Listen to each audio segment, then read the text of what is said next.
മൂന്നാം മോദി മന്ത്രിസഭയിലെ മന്ത്രിമാരുടെ വകുപ്പുകൾ ഏതൊക്കെയെന്ന കാര്യത്തിൽ ഇന്ന് ഒരു തീരുമാനമുണ്ടാകുമെന്നുള്ളതാണ് കരുതേണ്ടത്. ആദ്യ മന്ത്രിസഭാ യോഗവും ഇന്ന് ചേരും, വൈകിട്ടായിരിക്കും അത്. പ്രധാനമന്ത്രിയും മന്ത്രിമാരുമടക്കം 72 പേരാണ് ഇന്നലെ സത്യപ്രതിജ്ഞ ചെയ്തത്.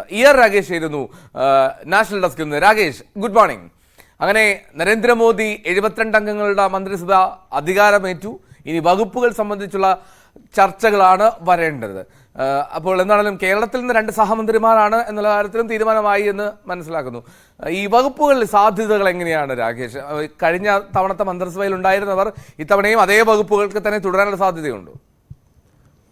Eldho, good morning. പ്രധാനമന്ത്രിയും ഒപ്പം തന്നെ 71 മന്ത്രിമാരുമാണ് ഇന്നലെ സത്യപ്രതിജ്ഞ ചെയ്തത്. അതിൽ തന്നെ 30 പേർ കേന്ദ്രമന്ത്രിമാരാണ്, ക്യാബിനറ്റ് പദവിയുള്ള മന്ത്രിമാരാണ്. 5 പേർക്കാണ് സ്വതന്ത്ര ചുമതല നൽകിയത്, 36 പേർക്കാണ് സഹമന്ത്രി സ്ഥാനം. അങ്ങനെ 71 മന്ത്രിമാർ ആണ് ഇന്നലെ പ്രധാനമന്ത്രി കൂടാതെ സത്യപ്രതിജ്ഞ ചെയ്തിരിക്കുന്നത്. ഇതിൽ എൽദോ സൂചിപ്പിച്ച ചോദ്യത്തിലേക്ക് തന്നെ ആദ്യം വരാം.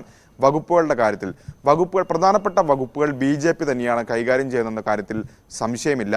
അതിൽ തന്നെ കഴിഞ്ഞ തവണ പ്രധാനപ്പെട്ട വകുപ്പുകൾ കൈകാര്യം ചെയ്ത 5 മന്ത്രിമാർ ഇത്തവണയും സത്യപ്രതിജ്ഞ ചെയ്തിട്ടുണ്ട്.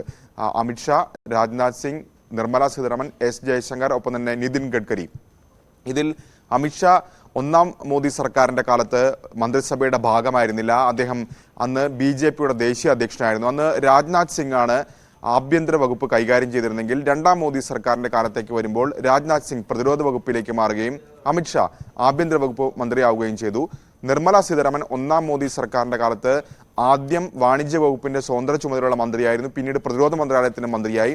കഴിഞ്ഞ തവണ ധനകാര്യ വകുപ്പാണ് നിർമ്മല കൈകാര്യം ചെയ്തിരുന്നത്. എസ് ജയശങ്കർ ഇത്തവണയും ഉണ്ട്. കഴിഞ്ഞ തവണ വിദേശകാര്യ മന്ത്രിയായിരുന്ന വ്യക്തിയാണ്. അപ്പോൾ ഇത്തവണയും എസ് ജയശങ്കർ തന്നെ ആ പദവിയിൽ തുടരാൻ തന്നെയാണ് സാധ്യത.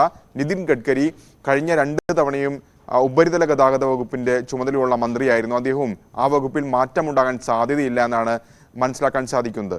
ഏതായാലും സഖ്യകക്ഷികളുടെ വലിയ വിലപേശൽ നടന്നിട്ടില്ല എന്നാണ് നമുക്ക് ഈ പട്ടിക കണ്ടാൽ മനസ്സിലാവുക. അതിലേറ്റവും പ്രധാനപ്പെട്ട കാര്യം TDPയും JDയും ആവശ്യപ്പെട്ടിരുന്നത് 4 മന്ത്രിസ്ഥാനമായിരുന്നു.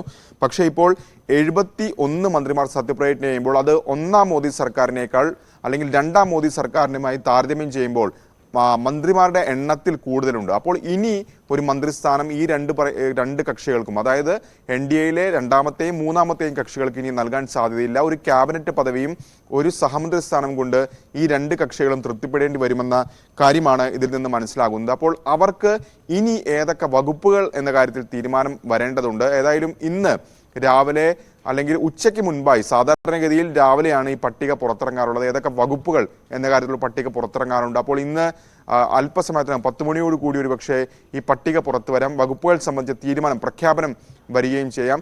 ഈ 2 കക്ഷികളും നിലവിൽ ധാരണയായിട്ടുള്ളത് സംസ്ഥാനത്തിന് കൂടുതൽ കേന്ദ്ര ഫണ്ട്, ഒപ്പം തന്നെ പാക്കേജ് തുടങ്ങിയ കാര്യങ്ങൾ, അങ്ങനെ സ്റ്റേറ്റ് ഫോക്കസ് ആയ നിലപാടെടുത്തുകൊണ്ട് അവർ ഏതായാലും ഇതിന് വിട്ടുവീഴ്ചയ്ക്ക് തയ്യാറായി എന്നാണ് മനസ്സിലാക്കാൻ സാധിക്കുന്നത്. ഒപ്പം ഇന്നലെ സത്യപ്രതിജ്ഞ ചെയ്ത 71 മന്ത്രിമാരിൽ 33 പേർ പുതുമുഖങ്ങളാണെന്ന പ്രത്യേകത കൂടിയുണ്ട്. അതായത് ആദ്യമായി മന്ത്രിസഭയിൽ വരുന്നവരാണ് 33 പേരും. അപ്പോൾ പരിചയസമ്പന്നരും ഒപ്പം തന്നെ പുതുമുഖങ്ങളും കൂടി ചേർന്നുകൊണ്ടൊരു കോമ്പിനേഷനാണ് ഏതായാലും മോദി സർക്കാരിന്റെ പ്രഖ്യാപനം ഉണ്ടായിട്ടുള്ളത്. ഇതിൽ തന്നെ OBC വിഭാഗത്തു നിന്നും ഒപ്പം തന്നെ പിന്നാക്ക വിഭാഗങ്ങളിൽ നിന്നും ഒക്കെ തന്നെ പ്രാതിനിധ്യം മുൻ വർഷങ്ങളെ അപേക്ഷിച്ച് കൂടുതലായി നൽകുകയും ചെയ്തിട്ടുണ്ട്. ഒപ്പം മഹാരാഷ്ട്ര അടക്കമുള്ള സംസ്ഥാനങ്ങൾ, ഹരിയാനയിൽ നിന്നും തെരഞ്ഞെടുപ്പ് നടക്കാനുള്ള സംസ്ഥാനങ്ങളാണ്, അവിടേക്കും കാര്യമായ പ്രാതിനിധ്യം നൽകുകയും ചെയ്തിട്ടുണ്ട്. ഇപ്പോൾ ഘടകകക്ഷികളുടെ കാര്യം നമ്മൾ നേരത്തെ സൂചിപ്പിച്ചു. ആ ഘടകകക്ഷികളുടെ കാര്യം എടുക്കുകയാണെങ്കിൽ പോലും മുഴുവൻ പേർക്കും ക്യാബിനറ്റ് പദവി നൽകിയിട്ടില്ല എന്നുള്ളത് എടുത്തു പറയേണ്ട കാര്യമാണ്. അതിൽ തന്നെ ക്യാബിനറ്റ് പദവി ലഭിച്ചിട്ടുള്ള പ്രധാനപ്പെട്ട പാർട്ടികൾ, ഒന്ന് JDSന് ലഭിച്ചിട്ടുണ്ട്. JDSന് 2 സീറ്റുകൾ മാത്രമാണ് ഉള്ളതെങ്കിൽ പോലും അവരെ കർണാടകയിൽ ഒരു പ്രധാനപ്പെട്ട, അല്ലെങ്കിൽ കർണാടക നിയമസഭാ തെരഞ്ഞെടുപ്പും സംസ്ഥാന രാഷ്ട്രീയം കൂടി ലക്ഷ്യം കണ്ടുകൊണ്ട് ഇപ്പോൾ ഏതായാലും JDSന് ക്യാബിനറ്റ് പദവി നൽകിയിട്ടുണ്ട്. ഒപ്പം ജിതൻ റാം മാഞ്ചി ബീഹാറിൽ നിന്നുള്ള നേതാവാണ്, മുൻ മുഖ്യമന്ത്രിയാണ്, HIM നേതാവാണ്.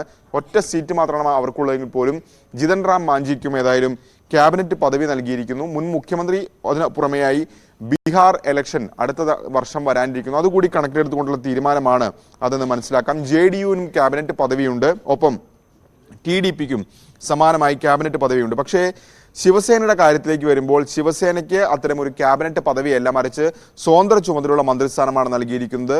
ജയന്ത് ചൗധരി UPയിൽ നിന്നുള്ള സഖ്യകക്ഷി നേതാവാണ്, RLD നേതാവാണ്. ജയന്ത് ചൗധരിക്കും സ്വതന്ത്ര ചുമതലയാണ് നൽകിയിരിക്കുന്നത്. ഇതാണ് നിലവിലെ സാഹചര്യം. ഏതായാലും വൈകിട്ടാണ് ആദ്യ മന്ത്രിസഭാ യോഗം ചേരുന്നത്. 5 മണിക്കാണ് ഈ യോഗം ചേരുന്നത്.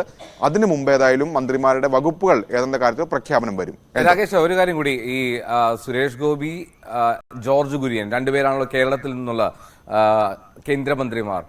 അതിൽ സുരേഷ് ഗോപി രണ്ടുപേർക്കും അതിൽ ക്യാബിനറ്റ് റാങ്ക് എന്നുള്ളത് കേരളത്തിലെ എംപിമാർക്കില്ല എന്നുള്ളത് വസ്തുത. ഒപ്പം തന്നെ ഈ വകുപ്പുകൾ ഏതെങ്കിലും ആകാനുള്ള സാധ്യത, അത്തരത്തിൽ എന്തെങ്കിലും ഒരു വിവരങ്ങൾ വരുന്നുണ്ടോ?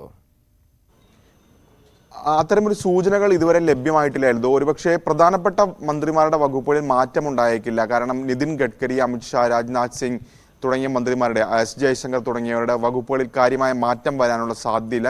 കാരണം കഴിഞ്ഞ തവണ അവർ കൈകാര്യം ചെയ്യുന്ന വകുപ്പുകൾ തന്നെ അവർ തന്നെ തുടരാൻ തന്നെയാണ് സാധ്യത. സുരേഷ് ഗോപിക്ക് ഏത് വകുപ്പ് കിട്ടും എന്ന കാര്യത്തിൽ ഏതായാലും വ്യക്തതയില്ല. പക്ഷേ ഒരുപക്ഷെ സാംസ്കാരിക മന്ത്രാലയത്തിന്റെ സഹമന്ത്രി സ്ഥാനം അദ്ദേഹത്തേക്ക് നൽകിയേക്കാം.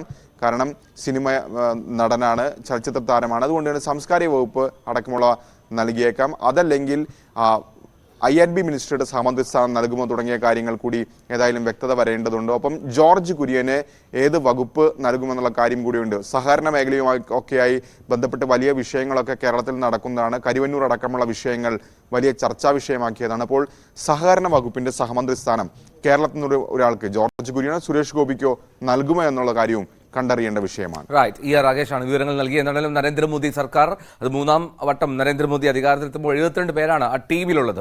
ആ 72 പേരിൽ പരിചയസമ്പത്തും യുവത്വവും ഒരേപോലെ സമ്മേളിച്ചിട്ടുണ്ട് എന്നുള്ളതാണ് പ്രധാനപ്പെട്ട ഒരു കാര്യം. എന്തായാലും വകുപ്പുകൾ സംബന്ധിച്ചുള്ള വിവരങ്ങൾ അത് ഈ ദിവസം തന്നെ ലഭ്യമാകുമെന്നാണ് കരുതേണ്ടത്.